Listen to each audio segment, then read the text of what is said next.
My favorite artist in the world, not named Beyonce, is Prince. This is the making of an era behind the song Meow.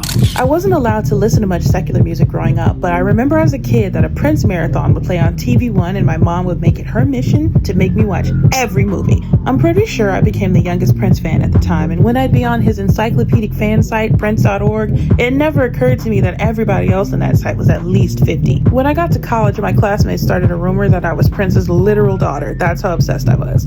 So it's really serendipitous that I started being mentored by members of his golden era team. I mostly was obsessed with Prince's unabashed self-expression and how he did it all.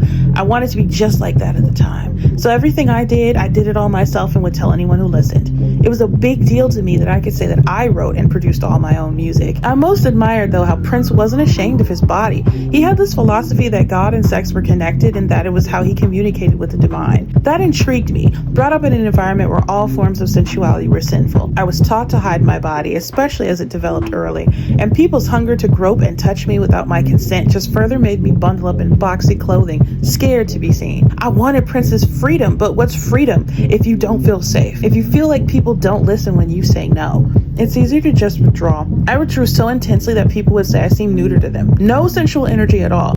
Meanwhile, ironically, my peers at church would treat me like I was walking sex. It was very confusing. My own music was purposely full of raunchy double entendres that nobody ever seemed to notice, and it felt like I was getting away with a fun little inside joke. But right around quarantine, I grew tired of feeling stifled and unseen, and I made myself over experimenting with sex appeal for the first time. I was overwhelmed by the response, and I had to figure out what made me most comfortable. I temporarily retreated into my skin for a while after I felt like I'd lost control, but after a while I got tired of feeling repressed and decided to just embrace my full self, even if my churchy peers didn't get it.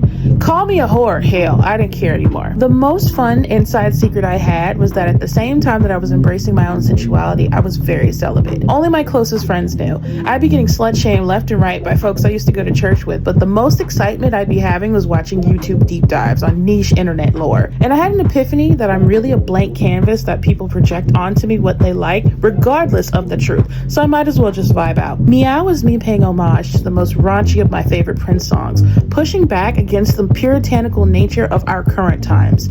And the irony about it all is that Meow is actually about me saying no to encounters I don't want. But hey, people hear what they want to hear, huh?